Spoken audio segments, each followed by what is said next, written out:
Yun, so meron tayo ditong Suzuki Bergman Street. At ayan, magpapalit tayo ng brake fluid kasi tingnan nyo, madilaw na. Mukha lang malinis pero ano na yan, para sa akin expired na yan kasi dapat clear yan. Clear na medyo malinis ang itsura, hindi madilaw. Okay, then ito nga pala yung bumili sa akin ng lithium battery. Ayan o, naka lithium po yan. Okay, then yun, caliper lilinisin ko pa lang, no? Yan, okay pa yung kanyang mga brakes, makapal pa. Ayan. Ayan, dito nyo po babasihan yung guhit na yan. Yan, yung guhit na yan. Pag naubos na po yan, palitin na po yung inyong mga brake pad. Alright. Okay, so yun. Tapos, yun. Yung throttle body, yan. So ito, pinaltan ko na po yung goma kasi nga nasira na yung ginawa ko dati. Yan. Yan, pinaltan na po natin siya, no? So yun po yung sikreto para hindi na po kayo nagkakaroon ng ISC trouble. Pwede nyo gayahin, goma po yan. Yan, o. Manipis na goma yan. Ayan. Ayan, ganyan po ang style, ha? Nakapaibabaw. Kung gusto nyo subukan, para hindi na magloko yung mga Bergman Street nyo. Then, throttle body. Tapos na yung throttle body. CVT cleaning, magneto cleaning. Ayan. Ayan, kinakalawang na. Change oil, gear oil. Ayan. CVT cleaning. Ayan, linisin natin yan. Siyempre, ang gagamitin natin yung ating degreaser na binibenta. Sa mga gustong bumili, PM nyo lang ako, ha. Hindi po ako naglalagay sa Shopee at TikTok kasi nga mahirap mag-process doon. Mas maganda kung gusto nyo, pwede natin i-JNT, Lalamove, or pwede kayong mag-order sa akin. 200 pesos po yan. Meron na kayong basahan na microfiber cloth, ganito. Yan. Tapos meron na yung steel brush. Then 200 ml na spray bottle. Okay, so yan, linisan ko muna at yan, papakita ko sa inyo paano ko nililinis to, no? Then, ano pa ba? Ayan, linisin din natin to, mga kinakalawang na. Yung sa parts ng mugs nya, sa brakes nya, ayan, tinanggal ko lahat. Ito po yung sinasabi ko, ha, para bumalik yung lakas ng preno sa likod. Ayan, o. Yung pinaglalagyan ng brake lever, no, sa likod. Tapos, ayan, linisin natin, ayan, o, kalawang na rin. Ayan. Magneto, ayun, oh. Okay pa yung stator, malinis, no? Yan, linisin natin yung magneto. Ayan yung oil. Then, ayan, yung CVT set nya, linisin din natin yan. Tapos, yun nga, nadisgrasya ko.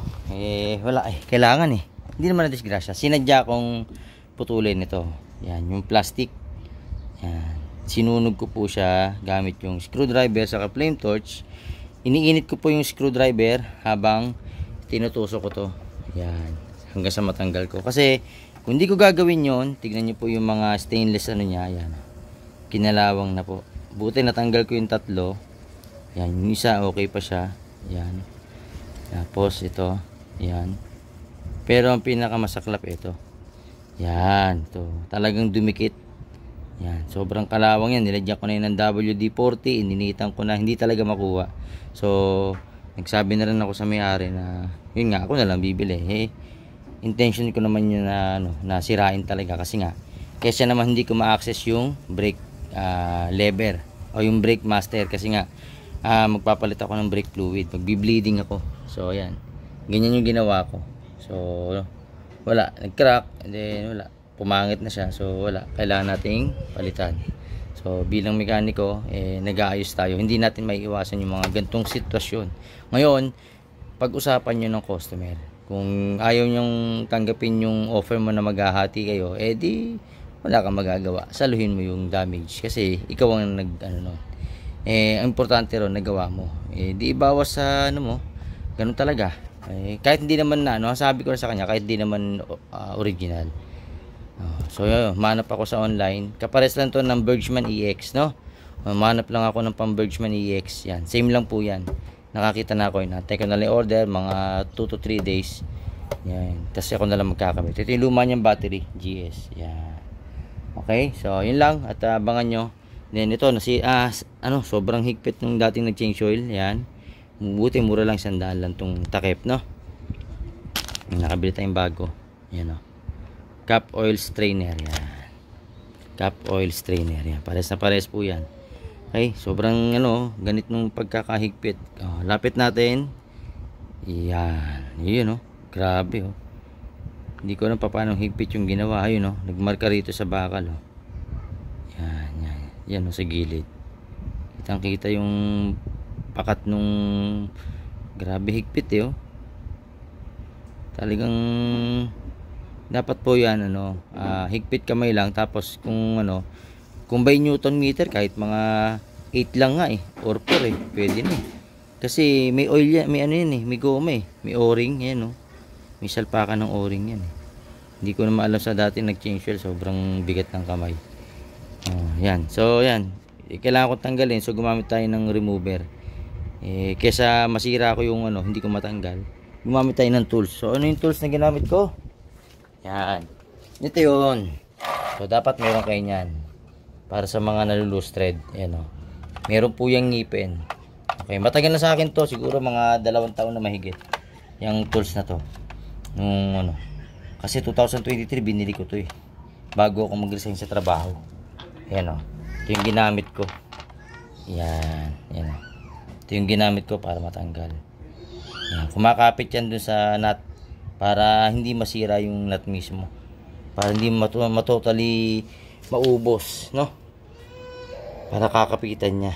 Okay, so yun lang, at abangan nyo, tapusin ko muna itong gagawin ko, at kailangan kasi alas 7 ng gabi nasa may-ari na ulit to. Yan pa, yan okay pa naman yung kanyang air filter, malinis pa kasi may may foam. Ayan may foam.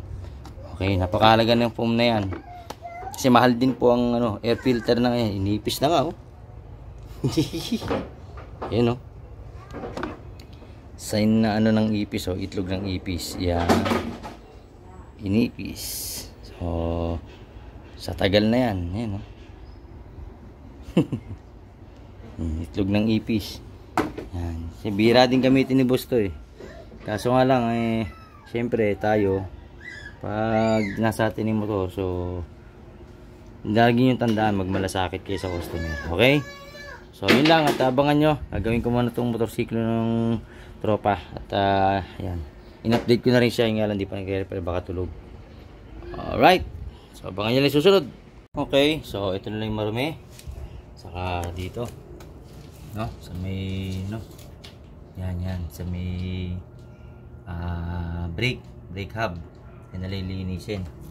So yan, papakita ko lang na ito na yung mga natapos. Yan, malinis na malinis na, kalas po yan lahat paklas. Yan, malinis na rin, wala na yung kalawang, although talagang nag build up na yung niya. Pwede pa naman matanggal yan, yung nga lang masakit na yung kamay ko, puro sugat na. So yan, linis na throttle body, then yun yung nilagyan natin goma. Yan, sa ISC. Okay, then yan, may mga grasa na rin yan, nilagyan ko na. Ayun so eto, nagpalit ako yan kasi yun nga yan, sobrang higpit nung dating nag-change oil, so kinailangan ko ng tools. Pinakita ko ng tools kanina. Okay, so yun, dito tayo, pakita ko lang kung gaano ka-effective yung degreaser. Yan, so yan, dito tayo makatutok yan. Okay, so yan, i-sprayan ko ay, asan na ba yung brush ko?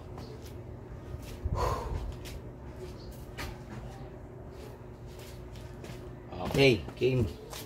So yan, ito yung degreaser. Yan, 200 ml na spray bottle. Hindi po ganito yung spray nun isang klase. Ito kasi sa akin to, para yung pang ko lang to, para mabilis mag spray so yan, spray natin.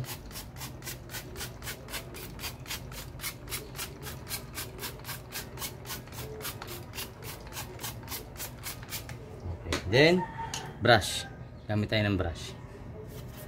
Yun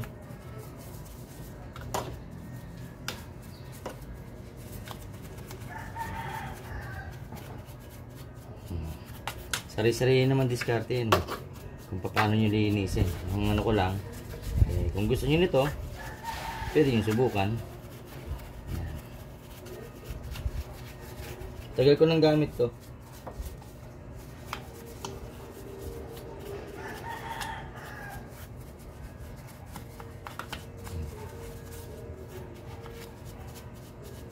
Ayoko ng gasolina kasi pwedeng makasira ng mga oil seals. No? Hindi po tayo nung walang gasolina sa customer. Ito po yung ginagamit ko palagi. Kahit anong motorsiklo, yan, degreaser na yan. Since nung nakuha ko yan at binibenta ko na, yan, talagang subok na yan. Spray tayo. Ito, spray ng tubig o yung pang ano, panghalaman.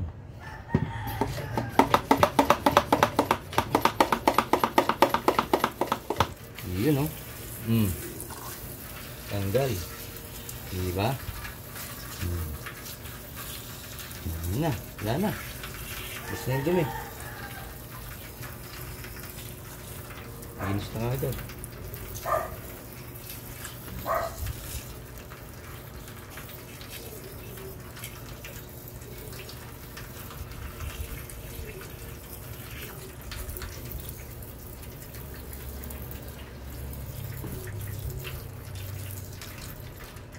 Tapos na.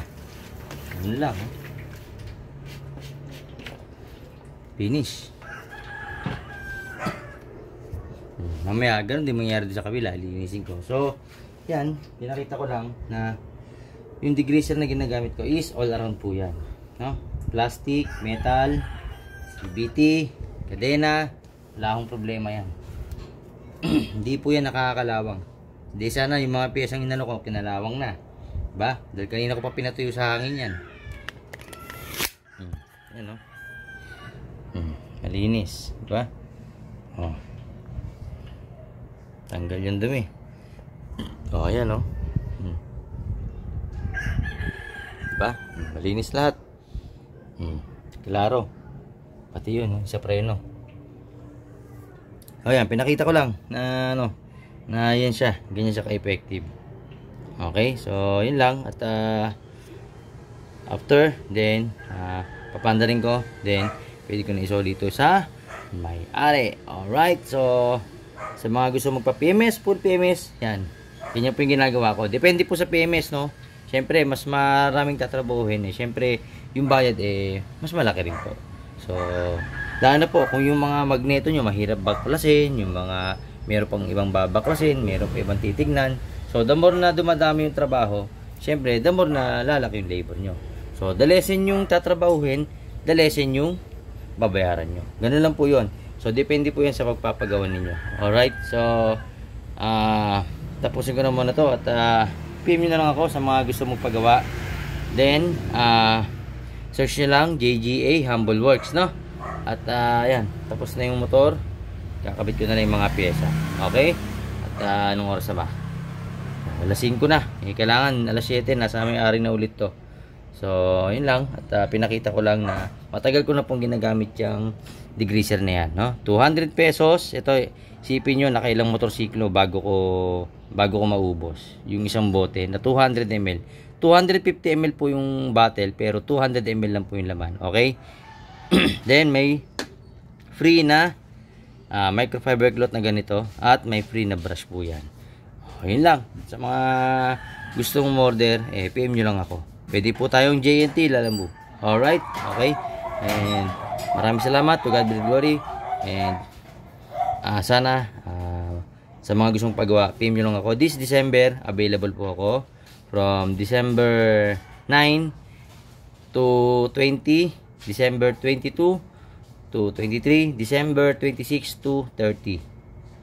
Okay, then resume tayo sa January 1 or 2. Alright, so yun lang. And to God be the glory. Maraming salamat po. So, ayan. Ito na yung kanyang Birchman.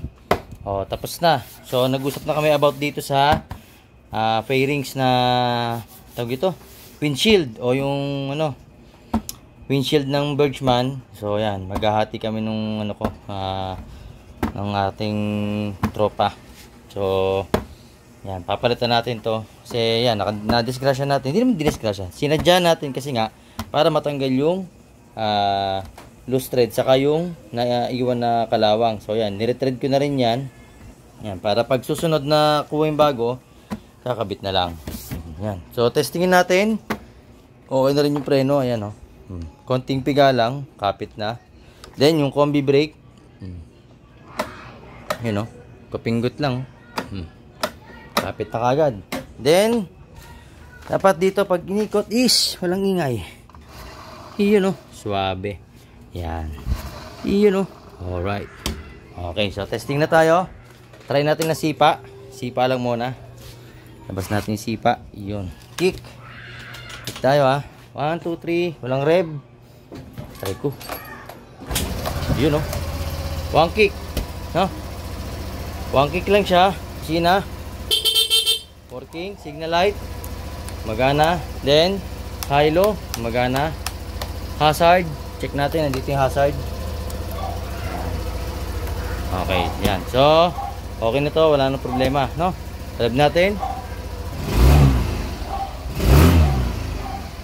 Yun, no? Okay na siya. Ayan. Tapos na yung motor ng ating tropa. At ayun.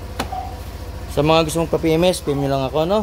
GGA Humble Works, Facebook page, YouTube, saka TikTok. Alright? Yun lang. Sa mga gusto mong dumayo. December. Marami tayong available slot. PM nyo lang ako. Okay? Okay. Thank you and good night.